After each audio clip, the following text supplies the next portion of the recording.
you're the one disturbing my fiancé. Chifejiro's eyes widened. Fiancé? Chiamaka, who is this? Chiamaka covered her mouth to stop from laughing. Now sing! I no go do am again. Oya sing! I no go do am again. Shout it! I no go do am again. I say shout it! I no go do am again. I no go do am again. I no go do am again.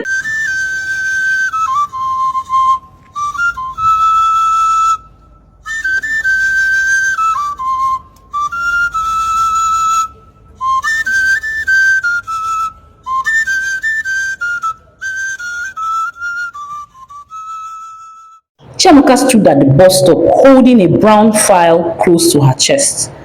For the past 3 months, she had visited over 50 companies across Lagos without success. Even the live applications she sent out were all the same. We'll get back to you, we'll get back to you. But they never did. Then yesterday her phone rang. It was from Rescom Companies, one of the many places she had applied to. We saw your CV, the woman's voice said, but the only vacancy we have now is for a personal assistant. Would you be interested? Yes, Chiamaka exclaimed, her voice loud. Come for an interview then on Tuesday, 1 p.m. Make sure you bring all your credentials. And just like that, the line went dead. Chiamaka was sweating.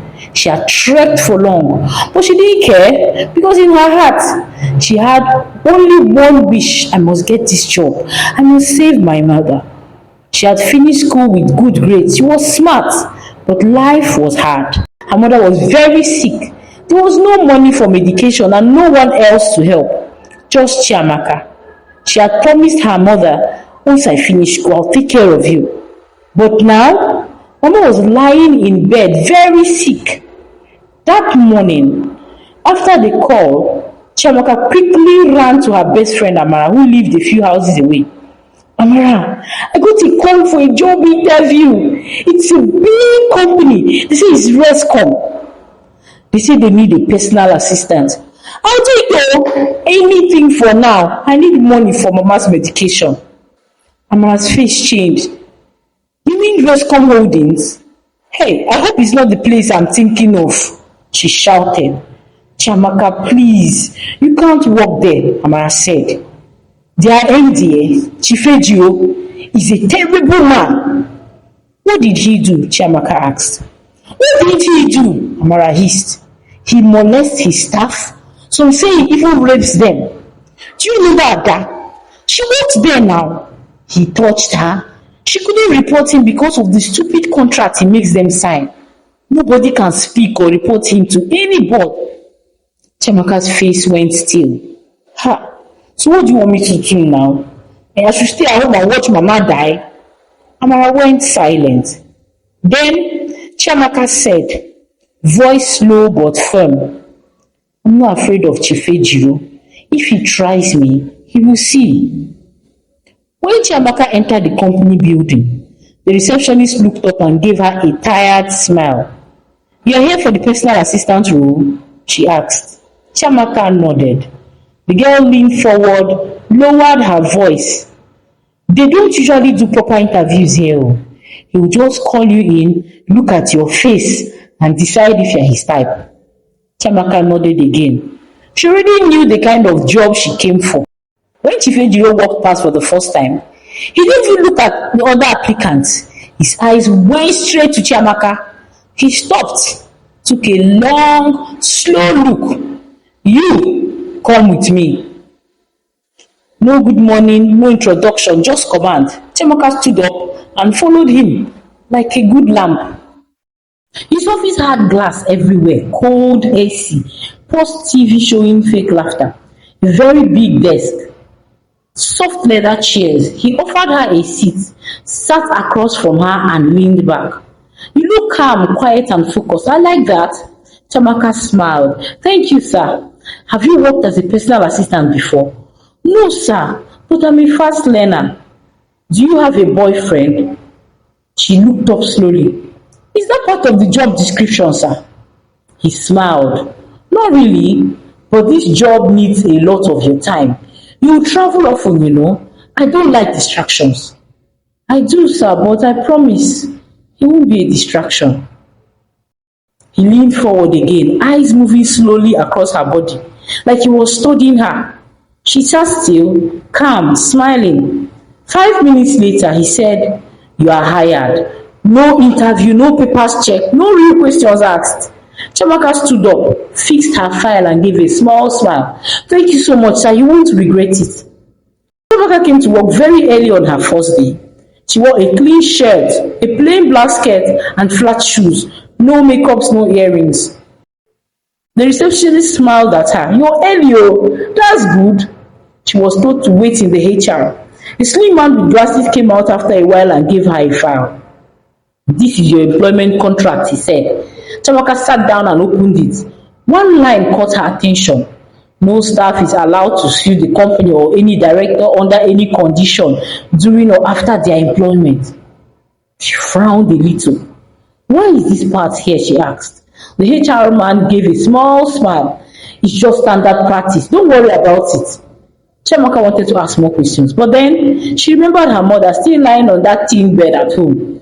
She picked up the pen and signed. As the personal assistant to the MD, her job was different from others. She sat right in front of Chief Ejiro's office.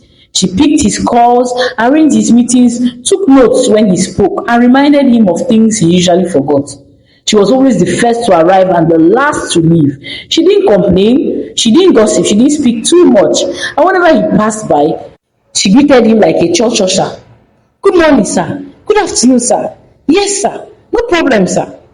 Weeks passed, then months. Chiamaka was still working there peacefully. Staff in the building were surprised. One afternoon in the ladies' room, a woman looked at her with big eyes. "You are still here?" she asked, washing her hands. "Yes, now," Chiamaka smiled. "Why do you ask?" The woman bent closer and whispered, "Because no girl ever lasts this long. He hasn't tried anything yet on you." Chiamaka shook her head. "No, maybe I'm not his type." They both laughed. But inside, even Chiamaka was confused. Maybe the stories were exaggerated, she thought. Life was getting better. She could now afford medications for her mom. Sometimes she would give the doctors 15, sometimes 20,000 naira. Her mother was looking stronger, and the doctor said she was responding quickly to treatment. Chiamaka smiled more often now because she had peace. Even Chief Ejiro was behaving well. He called her my calm assistant, gave her lunch money sometimes, bought her small gifts from business trips. Everything was going smoothly until one Monday morning. 6 months after she had started working, he called her into the office. She walked in holding her notepad. "Good morning, sir." "Morning, Chiamaka," he said, smiling. "Sit down." She sat. "We have a business trip next week," he said. "It's to Ghana. Just 2 days." "Okay, sir," she said slowly. "Should I book your flight?" "Not just mine," he said. "You're coming." She blinked. Paused. "Me?" "Yes, now. You're my PA. I need you there. I've already asked the travel team to add your name." He smiled, the kind of smile that made her stomach turn just a little. "Your hotel room will be nice. Don't worry, you enjoy it." Then he winked. She gave a tight smile. "All right, sir." But as she walked out of the office, her heart was not calm. Why Ghana? Why now? That was the day everything changed. That night, Chiamaka couldn't sleep. She lay on her bed staring at the ceiling, her mind racing. Why does he want me to go to Ghana with him? She remembered his smile, the way he winked. Her stomach churned. The next morning, she called her best friend Amara. "Amara, Majino, my MD said we are going to Ghana for a business trip." Amara was silent for a moment. "Hey, Chiamaka, please be careful. This might be his move." "I know. I'm scared."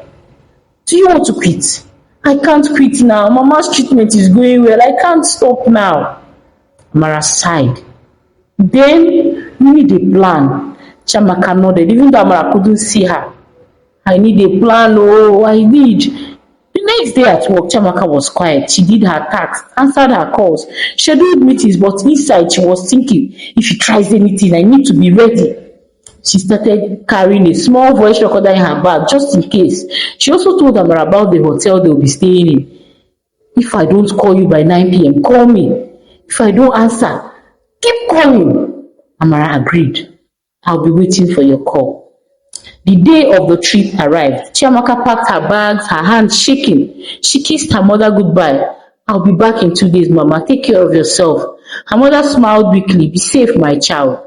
Chiamaka nodded, forcing a smile. At the airport, Chifejiro was all smiles. You ready to travel to Ghana? Chiamaka nodded. Yes, sir. But inside, she was not only ready for Ghana, she was ready for anything. The plane touched down Accra, Ghana, and Chiamaka felt a mix of excitement and unease. It was her first time traveling outside Nigeria, and the unfamiliar surroundings made her nervous. Chifejiro was all smiles as they exited the airport. Welcome to Ghana, Chiamaka, he said.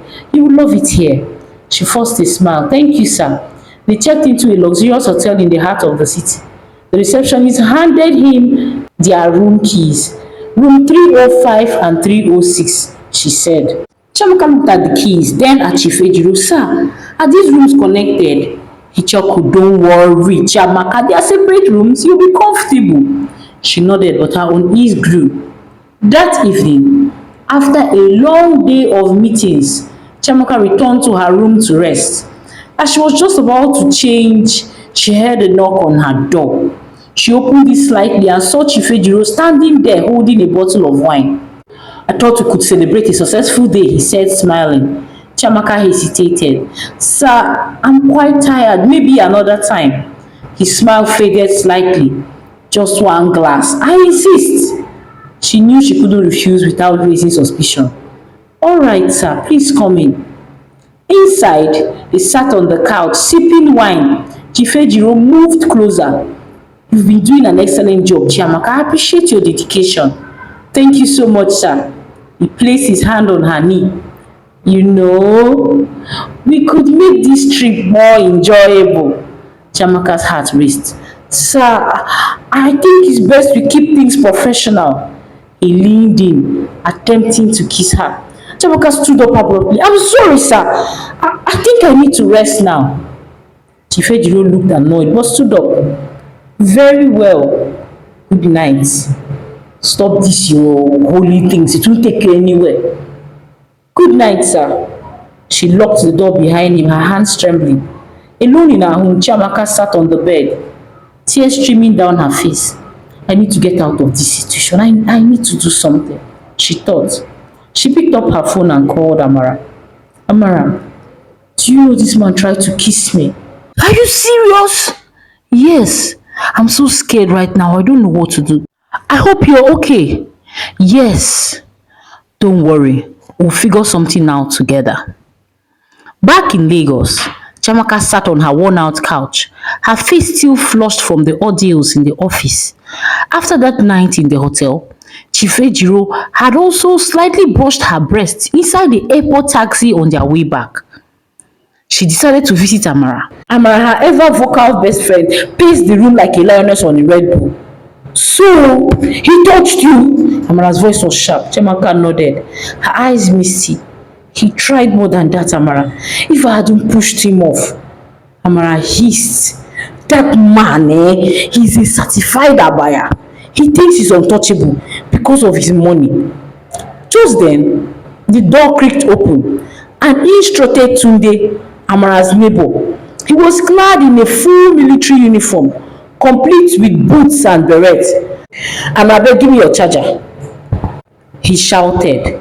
Ah, Tunde, where are you coming from dressed like this? Amara asked, eyebrows raised.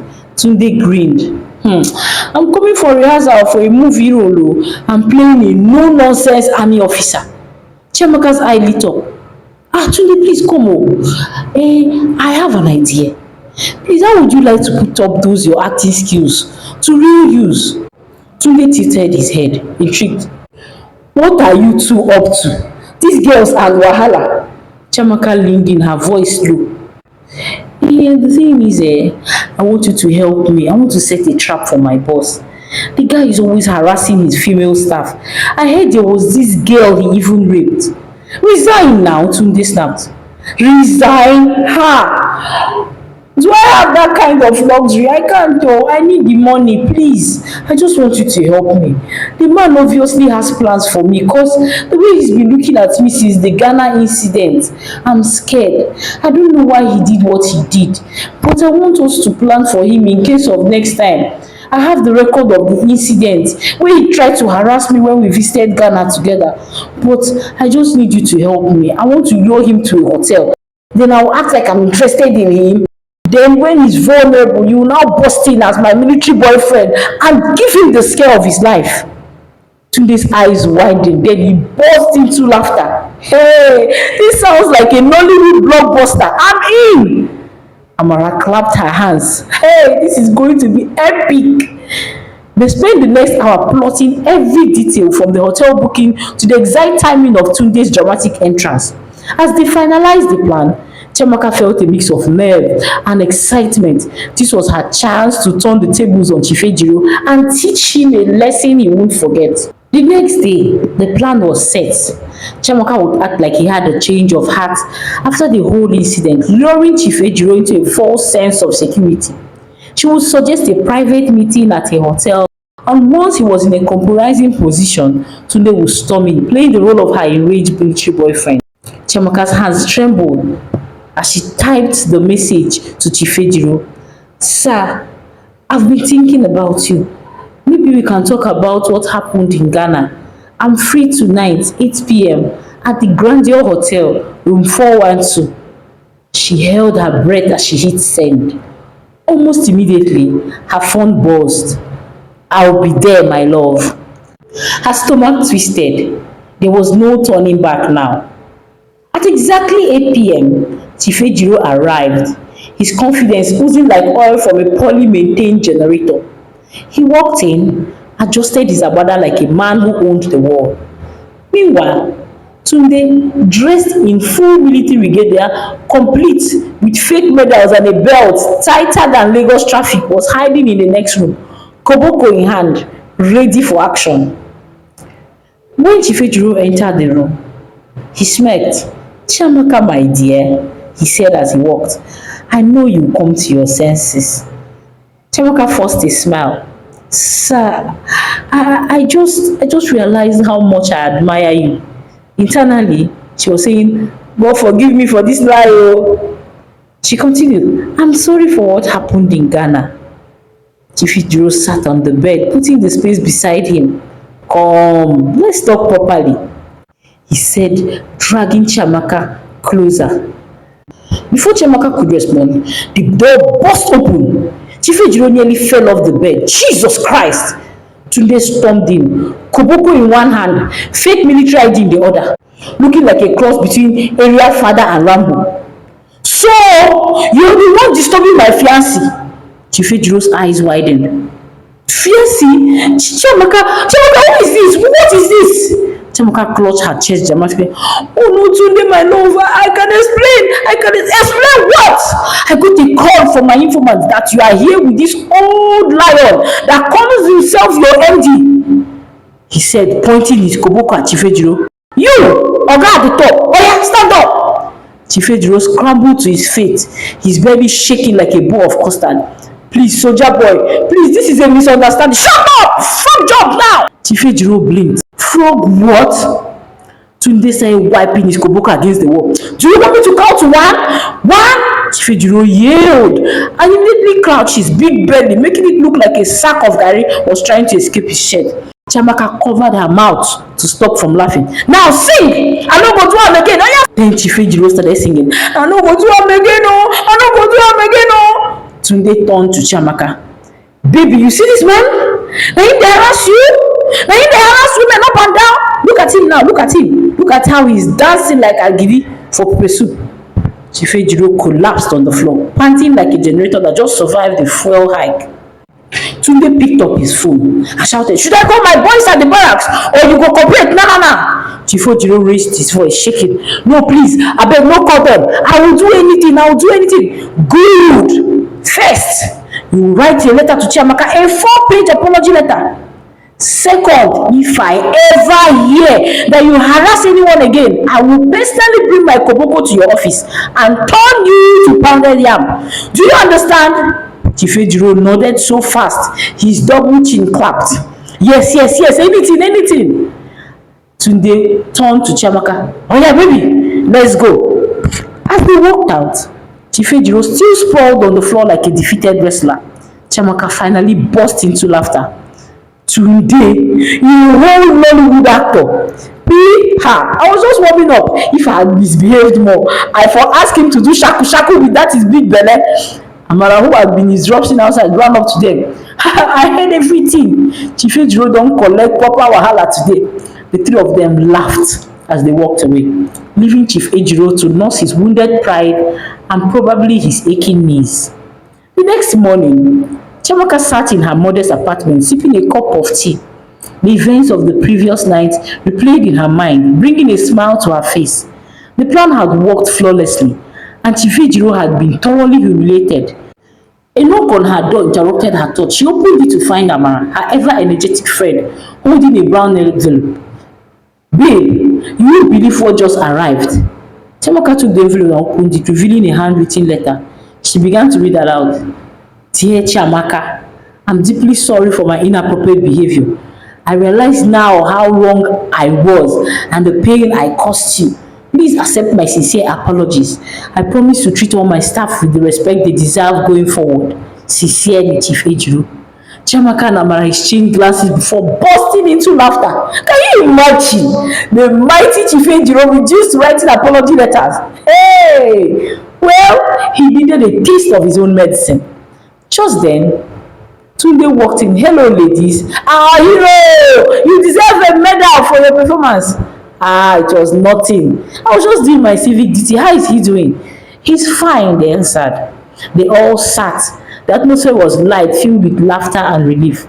As the day progressed, Chiamaka felt a sense of empowerment. She had stood up against injustice and emerged victorious. But deep down, she knew she could no longer stay in that office. Each night, the image of his hand reaching for her in that hotel room haunted her. She would lie in bed staring at the ceiling, wondering if staying in Rescom Holdings was worth her sanity. One evening, she sat in Amara's room, her head buried in her palms. I don't know what to do, she said. If I leave now, who will pay for Mama's next treatment? On Monday morning, she got the answers. An old contact she met during her NYSC called her. Our company has a vacancy for a managerial position and I recommended you. They will call you anytime. Get your documents ready. The pay is really good and I can assure you, you will enjoy working there. Chiamaka jumped in excitement.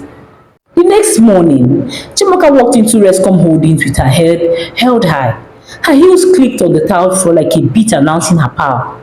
The usual chatter among the staff stopped. Mouths paused mid-sentence, heads turned.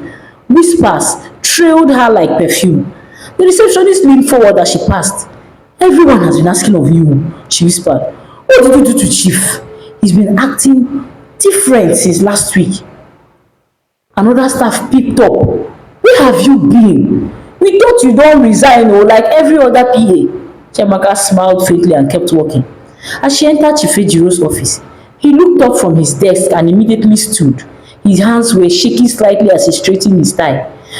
Good morning, Chiamaka. Morning, Chief. He rushed around his desk like a glorified PA, pulled out the softest chair in the room and dusted it like she was royalty. Please sit. Would you like some coffee? Or is it tea? I can get both of them for you. And you didn't tell me your fiancé is in the military. Chiamaka crossed her legs smoothly. Coffee will be fine, thank you. He rushed to the intercom to place the order. Chiamaka leaned back, smiling slightly to herself. Hey, if only her mother could see this moment. During the meeting for the day, it was even more dramatic. Chief Ejiro adjusted the AC, pulled her chair in, even passed her a notepad with both hands like she was the chairman. Is the temperature okay for you, Chiamaka? If it's cold, tell me, I'll turn it off completely. People in the room exchanged glances, lips pressed to hide laughter. After the meeting, as they stepped out, the receptionist from earlier pulled Chiamaka aside. Babe, you don't turn oga for this office. See as chief they treat you like Queen Elizabeth. Chiamaka chuckled. That's what happens when you teach a lion that the gazelle too can bite. Later that afternoon, she stepped into Chief Ejiro's office one last time. He was writing something when she walked in. Without looking up, he said, "Is everything okay? Do you want lunch to be brought?" "No, Chief. I just came to say goodbye." He looked up confused. She dropped a brown envelope on his desk. "This is my resignation letter." "Resign? But we were getting along." I got another offer, sir. A managerial role, and I have peace of mind there." He blinked. Oh, I see." She handed him a second envelope. "What's this?" he asked. "Suggestions, sir, on how to treat your staff better." And she turned, took 2 steps, then stepped and looked back.